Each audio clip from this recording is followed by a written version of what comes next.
I want to tell you a story about a country whose authorities and even international officials acted against 2,000 families' dignity and against a housing project that an entrepreneur was developing for them.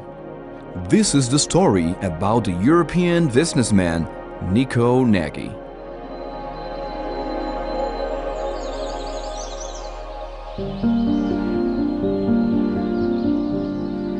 Listen, my son.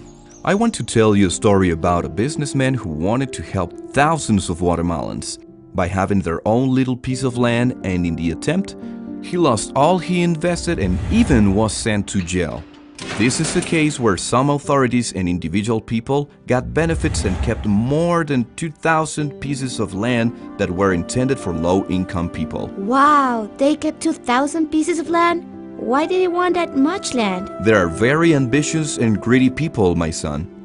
Anyway, this is the story of the European entrepreneur Nico Nagy. Nico arrived in Guatemala when he was a child and was always touched by poverty. That is why he dreamed to generate opportunities for the people and to provide decent housing for all Guatemalan families. The opportunity came, and he promised to undertake a project to generate housing for more than 10,000 Guatemalan people in extreme poverty. And did he? He almost succeeded.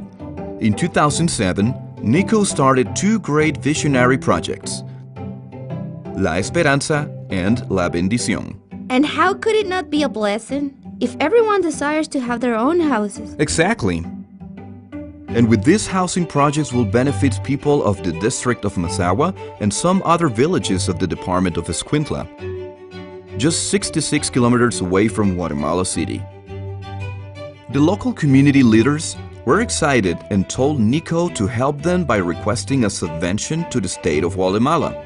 Nico made the request to the Guatemalan Housing Fund, Foguavi, which will help each family with 20,000 quetzales, so Nico could carry out the project with a cost of more than 40 million quetzales. How nice, but what is a subvention? A subvention is when a person or group of people receives financial assistance from the state to satisfy a necessity. And housing is a basic necessity. Wow, how beautiful. But pay attention, Lorenzo, or you get lost. So, Nico worked hard to give these 2,000 families an urbanized lot, with streets, drains, drinking water, and electricity for them to build their houses there. Nico negotiated with Foguavi, the financial aid, who promised to pay the subvention, but Nico had to start working with his own resources. That's great, so everyone was happy. Yes, but to Nico's surprise, he used his own money and also went into debt with the bank to fulfill the commitment. But Foguavi only paid him a part of the agreement and refused to pay the rest. What? And not only that, they told him they would not pay him a penny unless he transferred the project to Roberto Peláez Gramajo. Then they found out that this person had already cheated Foguavi several times. It's not fair. Nico thought the same. The Bank of Credit, which was the institution that lent the 35 million quetzales to Nico, also forced him to give the project to Roberto Peláez Gramajo, who turned out to be a kind of figurehead of this mob led by people of the bank and Foguavi. They also went so far as to tell Nico that Peláez Gramajo would compensate with a little of the money that he had invested. How awful it is to be a figurehead. But what exactly does it mean? It means that one person uses his name and face to hide the interest or property of someone else. Oh, it means shady deals. Exactly. As it turns out, the bank communicated Nico that Mr. Peláez Gramajo would give him 26 million quetzales for the project. Nico was concerned about the debts, his credit for 35 million and his previous investments that went farther than that amount, so he agreed. He got surprised that Peláez Gramajo just gave him a first payment for 13 of the 26 million established. That money was endorsed directly to his debt at the bank, but the debt still was not paid completely. Besides this, The 2,000 families that waited for their lands were mocked because Nico lost the housing projects and the other goods that he lent to in guarantee to the bank, and Peláez Gramajo never returned them.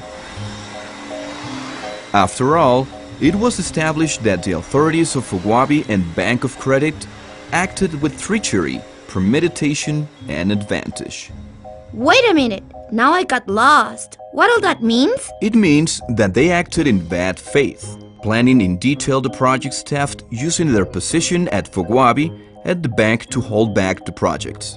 That's not good. That's right.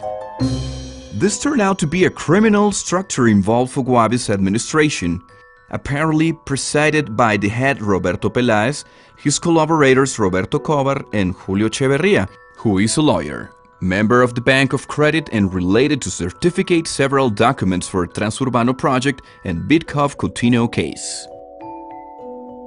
This structure scammed Nico and the 2,000 families in need, who were going to benefit with the Housing with Basic Services project. This began in 2007, and till today, these families continue without their land. In 2011, Nico filed a criminal complaint. He started a trial against Roberto Peláez to prove that Nico had been scammed. However, Judge number 10 of the criminal branch dismissed the accusation and declared the accused innocent. After that, an appeal chamber issued a condemnatory sentence against Roberto Peláez Gramajo for the crimes of fraud and money laundering. And then, in 2012, the Constitutional Court confirmed the sentence against Roberto Peláez for the crimes of fraud, theft, and money laundering. At last, some justice. Yes, Lorenzo, but something very strange happened. At the 10th Tribunal of Criminal Branch, they lost the enforceable. The what? The enforceable or the orders of the Constitutional Court. And in that way, it was determined that this criminal structure had very long tentacles. Since in appearance, they could manipulate the issues of the Judge 10 of Criminal Branch, Walter Villatoro. Here it sounds like there are criminal minds behind everything, or not? Of course, but to date they have not appeared.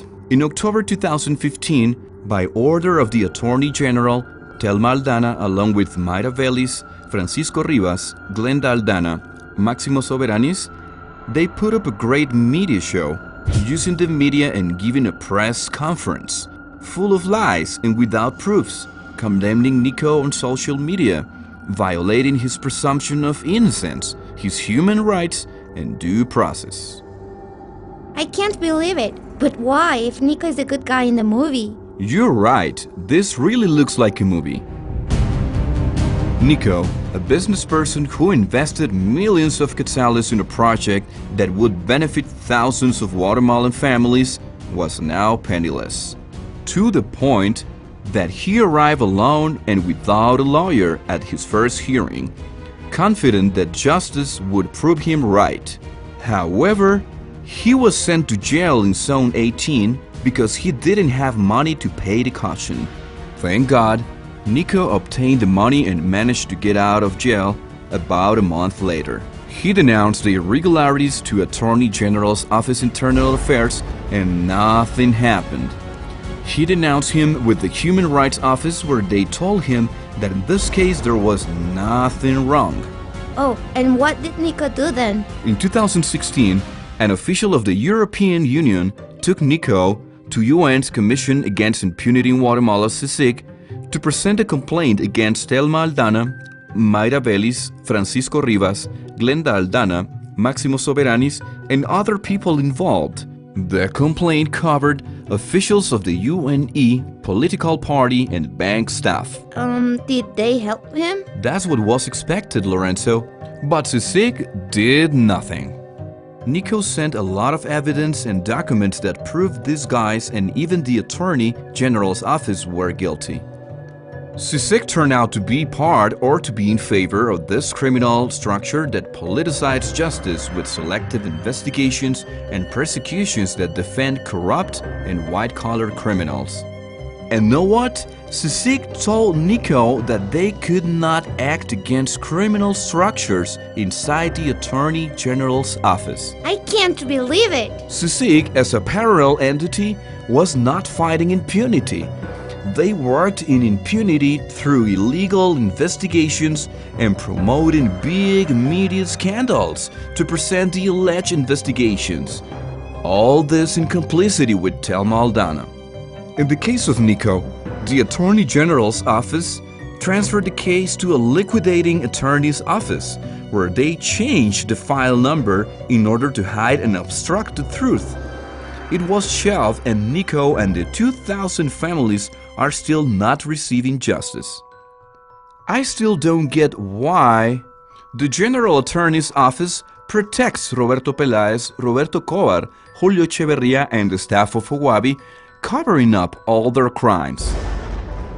Whoa, everything they have done is unbelievable. Exactly! Nico's case is one of the many cases where the victims become the defendants due to the way in which Thelma Aldana's and Sisik's criminal organization operates and works. The most recent occurred on September 14, 2018, when Osvaldo Zamora was killed.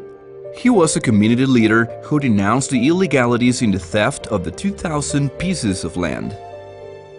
Osvaldo Zamora denounced Roberto Cobar, corrupt prosecutors, and the Bank of Credit manager, Juan Carlos Esteves Sosa, who was also shot when he started to collaborate with information.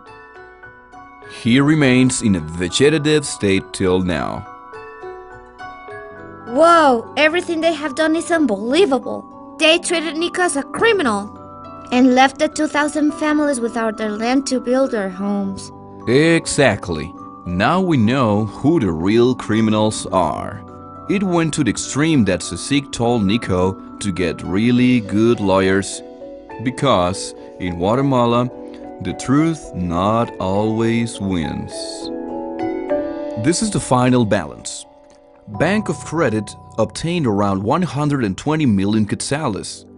Roberto Peláez obtained around 8 million quetzales. Nico lost around 50 million quetzales. The families lost 72 million quetzales, and the state lost 36 million quetzales. But it's never too late for justice.